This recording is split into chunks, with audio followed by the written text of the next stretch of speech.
They think they're reading you. They think they have you figured out. That slight smirk when you walk into the room. That knowing glance when you stay silent. They think your quietness is weakness, your observation is passivity. But what if I told you that Nietzsche discovered something about power that most people will die without ever understanding? What if the greatest strategic advantage you could ever have is letting others believe they're winning while you're playing an entirely different game? Here's what's actually happening in every interaction, every meeting, every confrontation. While they're talking, revealing, exposing themselves with every word, you're gathering intelligence. While they're trying to impress, trying to dominate, trying to control the narrative, you're seeing through the performance. Because Nietzsche understood something profound. The person who speaks most reveals most, and the person who observes most controls most. But this isn't about manipulation. This isn't some cheap psychological trick. This is about understanding the fundamental dynamics of human interaction at such a deep level that you transcend the need to participate in the usual games. Nietzsche called it the will to power. But most people misunderstand this completely. They think it's about domination, about forcing your will on others. But real power is invisible. Real power doesn't announce itself. Real power operates from the shadows of silence. Think about the last time you were in a room full of people talking, everyone competing for attention, for validation, for the chance to be heard. And there's always that one person who says very little, but somehow commands the most respect, not through force, not through volume, but through presence, through the quality of their attention, through the weight of their silence. That person understands what Nietzsche knew. You don't need to outsmart anyone with words when you can outmaneuver them with awareness. Let me tell you something that will change how you see every interaction from this moment forward. People are constantly telling you exactly how to defeat them. They're revealing their insecurities with every boast. They're exposing their fears with every attack. They're showing you their weak points with every defense. But you have to be quiet enough to hear it. You have to be still enough to see it. You have to resist the impulse to react, to engage, to play their game. Nietzsche wrote, "The most common lie is that which one lies to himself. Lying to others is relatively an exception. And this is the key to everything. People aren't trying to deceive you. They're trying to maintain the deceptions they've sold to themselves. The stories they need to believe about who they are, what they're worth, why they matter. And when you understand this, when you really get this, you stop seeing conversations as battles to be won and start seeing them as confessions to be heard. Here's what happens when you master the art of strategic silence. First, people become uncomfortable. They're used to the tennis match of conversation, the back and forth, the predictable patterns of social interaction. But when you don't play, when you just observe, something shifts. They start filling the silence. And in that filling, they reveal everything, their anxieties, their agendas, their authentic selves beneath the performance. But it goes deeper than this. When you stop competing for verbal space, you start noticing things others miss. The micro expressions that flash across faces, the slight tension in shoulders when certain topics arise, the way eyes dart away at specific moments, the nervous laughter that covers genuine emotion. These aren't just details, they're data. And while everyone else is focused on what to say next, you're building a complete psychological profile of everyone in the room. Nietzsche understood that most people are slaves to their need for recognition. They can't help but perform, can't help but seek approval, can't help but reveal themselves in the pursuit of validation. But when you free yourself from this need, when you no longer require the drug of external validation, you become psychologically invisible. And from this place of invisibility comes true power. Think about it. The person who needs to prove they're smart reveals their insecurity about their intelligence. The person who needs to display their success reveals their fear of being seen as a failure. The person who needs to dominate every conversation reveals their terror of being ignored. But the person who needs nothing, they reveal nothing. And in revealing nothing, they become everything. A mirror, a mystery, a force that others can't quite figure out. This is what Nietzsche meant when he said, "One must still have chaos in oneself to be able to give birth to a dancing star." The chaos isn't in your words, it's in your silence. It's in the space you create for others to project their own meanings, their own interpretations, their own fears and desires. You become a blank screen onto which they project their entire psychological landscape. And while they're busy projecting, you're busy understanding. But here's where most people get this wrong. They think strategic silence means being passive, being weak, being withdrawn. They think it means letting others walk all over you. But Nietzsche's silence isn't passive, it's actively powerful. It's the silence of the predator, not the prey. It's the silence of someone who understands that the best position in any game is the one where you can see all the pieces while remaining unseen yourself. When you master this, something remarkable happens. People start coming to you. They seek your approval without knowing why. They value your words precisely because you use them so sparingly. They respect your presence because it doesn't demand anything from them while somehow commanding everything. You become what Nietzsche called an overman, not someone who dominates others, but someone who has transcended the need to. Let me give you a practical example. You're in a meeting.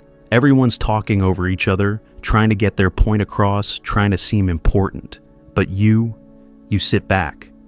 You observe. You notice who interrupts whom. You notice who gets defensive about what. You notice the alliances, the conflicts, the hidden agendas.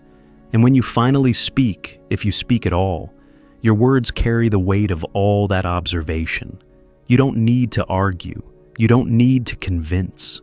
You simply state what you've seen. And suddenly everyone realizes you've been playing chess while they've been playing checkers. This is the paradox of power that Nietzsche understood so well. The more you chase it, the more it eludes you. The more you display it, the less you have it. But the more you embody it silently, the more it multiplies. Because true power doesn't need to announce itself. It doesn't need to compete. It doesn't need to prove anything to anyone. It simply is. And here's what's really gonna blow your mind. When you stop trying to outsmart people with words, you realize that most people are desperately trying to outsmart themselves. They're so busy maintaining their self-deceptions, their ego defenses, their psychological armor, that they have no energy left to actually see you. You could be completely transparent, completely honest, completely yourself, and they still wouldn't see you clearly because they're looking through the lens of their own projections. Nietzsche said, "Sometimes people don't want to hear the truth because they don't want their illusions destroyed.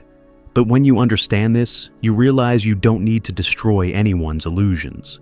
You just need to understand what those illusions are, because once you know what someone needs to believe about themselves, you know everything about how they'll behave, what they'll choose, how they'll react. This isn't cynical.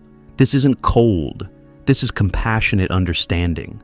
Because when you see how hard people work to maintain their self-image, when you see how much energy they expend trying to seem rather than to be, you can't help but feel a kind of tenderness for the human condition.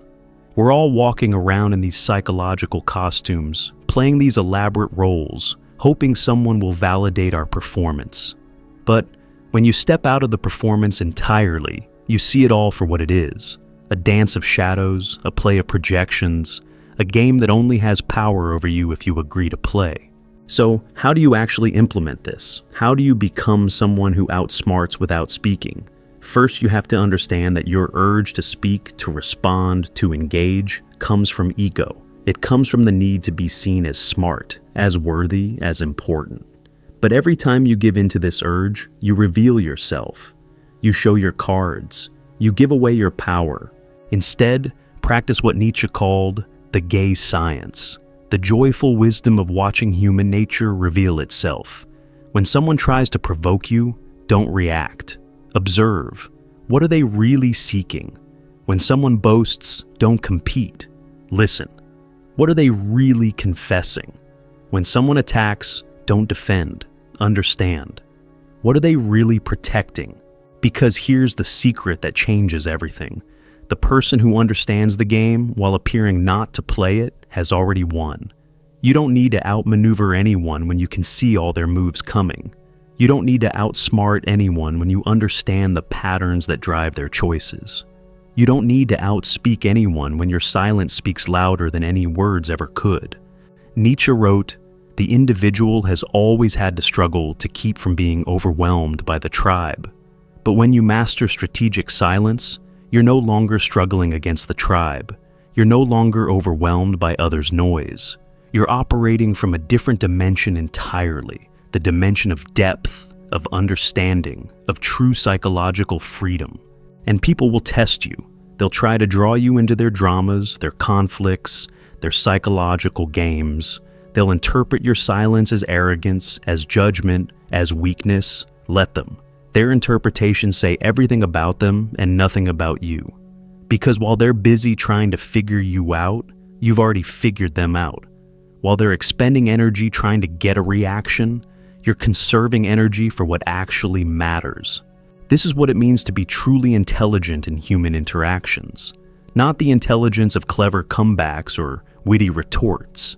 Not the intelligence of verbal domination or rhetorical victory, but the intelligence of seeing clearly, understanding deeply, and choosing consciously when and how to engage.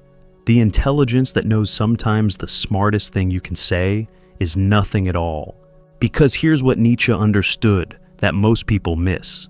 Every word you speak is a commitment. Every opinion you voice is a position you have to defend. Every argument you enter is energy you won't get back. But silence is infinite.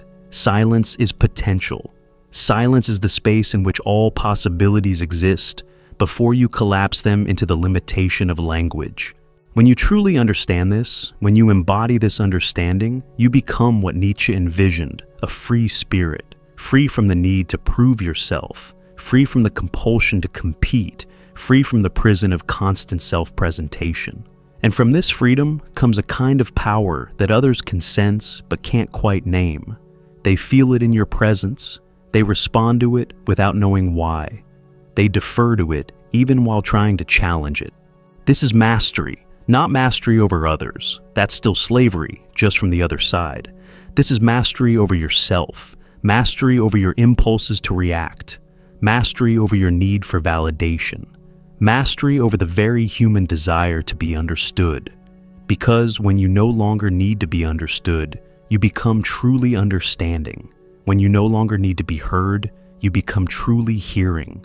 When you no longer need to win, you become truly victorious. And Nietzsche said, "One must be a sea to receive a polluted stream without becoming impure." This is what strategic silence creates: depth. The depth to receive others' projections without being contaminated by them. The depth to hold space for others' noise without adding to it. The depth to remain centered while others spiral. The depth to see clearly while others thrash in the muddy waters of their own making. And here's the ultimate paradox. The less you say, the more you're heard.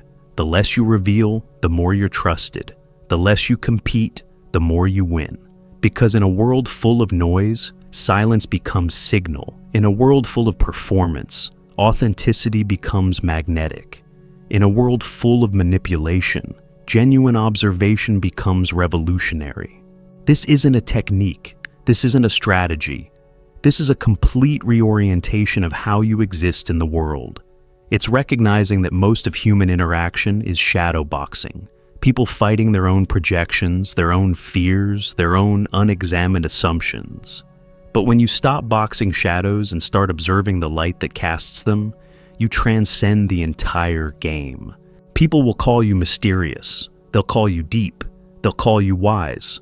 But you'll know the truth. You're simply someone who learned to stop competing in games that don't matter. You're someone who discovered that the real power isn't in having the last word, but in understanding the first cause. You're someone who realized that outsmarting others is child's play compared to the real work of understanding them. Because when you truly understand someone, their fears, their desires, their self-deceptions, their authentic self beneath all the masks, you don't need to outsmart them. You've already transcended the level at which smartness operates. You're playing with different rules, in a different dimension. for different stakes entirely. This is what Nietzsche was pointing toward. Not a world of verbal warriors competing for dominance, but a world of conscious observers understanding the human comedy with compassion and clarity. Not a world where the loudest voice wins, but a world where the deepest understanding prevails. Not a world of surface cleverness, but a world of profound wisdom. And it all starts with silence. Not the silence of having nothing to say, but the silence of having so much to observe that speaking would only interrupt the lesson. Not the silence of withdrawal, but the silence of engagement at such a deep level that words become redundant. Not the silence of fear, but the silence of power, the power that comes from knowing that you don't need to play every game you're invited to. So, the next time you're in a situation where everyone's trying to prove how smart they are, remember Nietzsche. Remember that the smartest person in the room is often the one saying the least. Remember that true intelligence isn't about winning arguments, but about understanding the arguers. Remember that you don't need to outsmart anyone when you can simply understand everyone. And watch what happens. Watch how people reveal themselves when you create space for them to do so. Watch how conflicts resolve themselves when you refuse to fuel them. Watch how respect comes to you without you demanding it. Watch how influence flows to you without you grasping for it. Watch how you become powerful not by taking up space, but by being space. Space for others to project, to reveal, to exhaust themselves while you remain centered, observant, untouched. This is the art of outsmarting without words. This is the wisdom Nietzsche discovered in his solitude, in his silence, in his profound observation of human nature. This is available to you right now, in this moment. If you're willing to stop talking long enough to start seeing, if you're willing to stop competing long enough to start understanding, if you're willing to stop performing long enough to start being. The question is, are you ready for this kind of power? Are you ready to see through the games while appearing to barely notice them? Are you ready to understand others so deeply that manipulation becomes impossible and unnecessary? Are you ready to embody the kind of intelligence that doesn't need to announce itself? Because if you are, then put this into practice. The next conversation you have, say half as much as you normally would. The next conflict you encounter, observe twice as much as you react. The next time someone tries to draw you into drama, become fascinated by their need to create it instead of participating in it. And watch your life change, not because you've become more clever, but because you've become more conscious. Not because you've learned to win, but because you've learned to transcend winning. Not because you've mastered others, but because you've mastered yourself.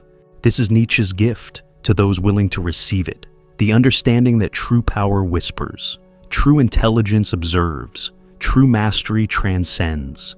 And it all begins the moment you realize that your silence is more powerful than their noise could ever be. So, speak less, observe more, understand deeply, and watch as the world reorganizes itself around your stillness. Watch as you outsmart everyone, not by being clever, but by being clear, not by being loud, but by being deep, not by winning the game, but by no longer needing to play. This is the way. This is the path. This is what Nietzsche saw from his mountain solitude, that the one who needs nothing from the conversation controls everything about it, that the one who observes all while revealing little becomes the axis around which all else revolves, that the one who masters silence masters the world. Are you ready to become that one?